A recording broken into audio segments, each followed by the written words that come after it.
popularitasnya tinggi? Belum tentu. Baik, ini saya mau lempar ke Mas Umam. Mas Umam, emang selain popularitas, elektabilitas, logistik, apalagi sih yang dihitung untuk nentuin bacawa pres yang ideal buat capresnya? Ya, makasih Mbak Livi. Yang disampaikan oleh Bang Eriko tadi, saya pikir memberikan satu pandangan yang lebih terbuka. Ada beberapa hal, faktor yang harus dicermati dalam konteks penentuan cawapres, yaitu bukan hanya elektabilitas. Elektabilitas hanya satu variabel kecil di dalam konteks penentuan seorang cawapres.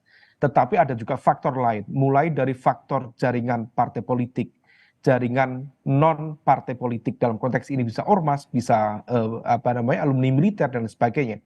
Kemudian kekuatan logistik, kemudian faktor ideologis, kemudian faktor yang terpenting, faktor kerentanan. Bisa saja kemudian orang memiliki tingkat elektabilitas yang tinggi, memiliki kekuatan logistik yang tinggi, tetapi kalau memiliki kerentanan yang tinggi terkait dengan potensi kasus hukum, isu etika yang berpotensi digunakan oleh lawan politik untuk mendegradasi nama tersebut, maka berpotensi harus dihitung secara cermat untuk menentukan seorang cawapres. Nah, oleh karena itu, saya mencermati tadi yang disampaikan oleh Bang Habib, kemudian Bang Eriko, sebenarnya ada satu ruang di mana belum ada titik temu negosiasi. Jadi just a symbol of negotiation. Kalau misal kita cermati, di level PDIP sendiri memang betul tidak ada kerentanan terkait dengan konteks syarat presidential threshold, karena PDIP sudah memiliki hak veto 20%. Tetapi bagaimanapun juga 20% juga PDIP harus atau memiliki keinginan untuk memastikan capres-cawapresnya kompetitif dan bisa memenangkan pemilu. Nah, di level ini harus dihitung secara cermat.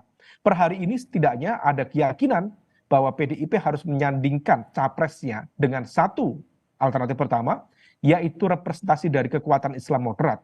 Baik itu Nahdlatul Ulama, Muhammadiyah, karena berkaca dari pemilu di 1955 dan 1971, di mana kekuatan nasionalis waktu itu ketika didampingkan dengan kekuatan Islam moderat memiliki kekuatan efektif yang cukup efektif. Tetapi ada dua alternatif yang lain adalah kekuatan militer. Oke. Dalam konteks ini tentu militer yang sudah retired ya, dia sudah keluar dari TNI sendiri atau Polri, tetapi memiliki kapasitas jaringan teritorial yang kuat. Nah, oleh karena itu saya menduga di PDIP sendiri sedang membaca secara serius apakah misalnya kalau misal posisi cawapres disematkan atau diberikan kesempatan pada kelompok representasi Islam moderat, dalam konteks ini adalah Nahdlatul Ulama, besar kemungkinan nanti ketua tim pemenangannya adalah representasi dari militer, atau sebaliknya kalau cawapres diberikan kepada kekuatan non sipil, dalam konteks ini adalah militer, maka besar kemungkinan ketua tim pemenangannya berasal dari kekuatan Islam moderat di Indonesia. Sementara di kubu Pak Prabowo ada situasi yang lebih dilematis. Tadi disampaikan oleh Mas Habib, tapi Mas Habib sepertinya mencoba untuk menjelaskan secara diplomatis. Tetapi menurut informasi spekulatif mengatakan bahwa proposal politik dari PKB itu sudah sangat clear. Caimin diajukan untuk menjadi cawapres Pak Prabowo.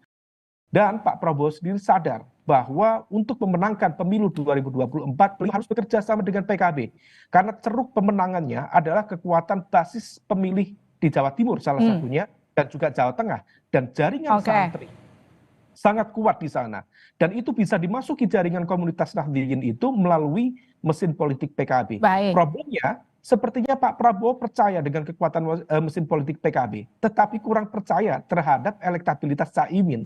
Nah, negosiasi inilah yang kemudian sepertinya belum ketemu. Oleh karena itu, muncul informasi spekulatif konon katanya ada sejumlah nama, salah satu yang terkuat adalah Pak Erick Thohir, yang konon juga sudah dikomunikasikan oleh Pak Prabowo dengan Caimin. Tapi sekali lagi, masih belum titik temu ya dengan Caiminnya ya? Belum ada titik ketemu di sana. Betul nggak tuh? Tentu membutuhkan kompromi lebih lanjut. Ya, jadi Mas Umam sendiri kan nggak berani menyampaikan kepercayaan terhadap informasi yang beliau sebut sendiri spekulatif ya. Namanya spekulatif ya tentu silakan saja, tapi kami perlu sampaikan bahwa basis penilaian cawapres dari Pak Prabowo tentu berbagai hitungan yang tadi kami sampaikan, mulai kecukupan elektoral presidensial threshold, kemudian juga bagaimana bisa saling melengkapi dalam konteks pemenangan, dan ketiga bisa saling mengisi ketika kelak sudah berkuasa. Jadi itu dihitung-hitung benar dengan cermat, ya, dan jangan sampai ada miss sedikit saja sehingga bisa, ya, benar-benar nih kita kan mau menang. Kita sekedar mau maju formalitas, mendapat kotel efek, bukan hanya itu. Kedua belah pihak, baik kami, Partai Gerindra maupun Partai PKB dan maupun rekan-rekan PKB, kita punya tekad kali ini kita benar-benar harus menang, gitu kan, kalau berkontestasi. Sehingga ya wajar ya, kita belum bisa kan, entoh ya kan, apapun keputusan soal cawapres itu ada domainnya Pak Muhaimin Iskandar. Jadi artinya betul ya, berarti putusan cawapresnya itu ada di Caimin ya, Pak Habib?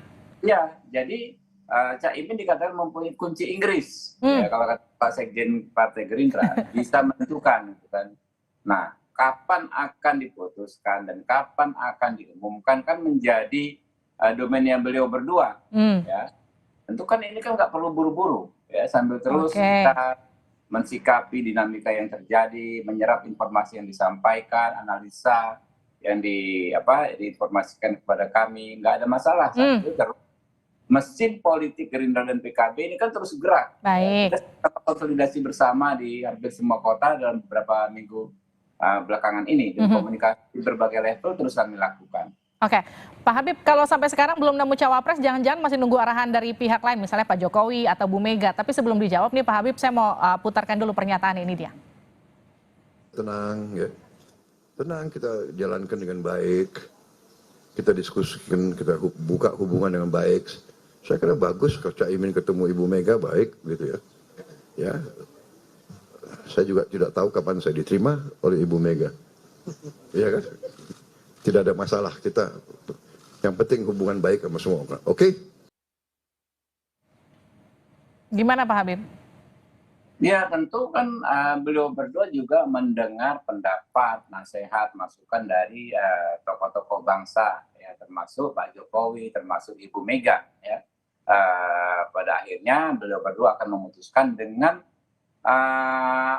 pertimbangan yang benar-benar matang. Jadi masukan itu bukan hanya dari grassroots, ya, beliau berdua keliling ke berbagai wilayah Indonesia, ya, ke berbagai tempat, ya, tapi juga dari sahabat-sahabat beliau berdua, dari bestinya, dari Pak Joko Widodo, dari Ibu Mega. Jadi benar-benar keren ya, kalau benar-benar sudah diputuskan nanti, ini saya pikir putusan yang sangat-sangat baik. Meski Pak Jokowi dan Bu Mega sudah punya jagoannya sendiri di atas kertas begitu ya Pak Ganjar? Ya, dalam konteks kebangsaan kan kita bicara sangat dewasa ya. Dalam konteks mungkin pilihan berbeda, tetapi dalam konteks kebangsaan kita tetap sama. Baik. Ini kan pemilu aja kita seolah-olah di pertentangan, tapi setelah pemilu pasti udah cair lagi lah suasananya. Oke, Bang Eriko, jadi kapan pertemuan Bu Mega sama Pak Prabowo nih? Pak Prabowo tadi bilang sudah menunggu jadwalnya, kapan rencananya? Ya, begini, ini kan sekarang kan sebenarnya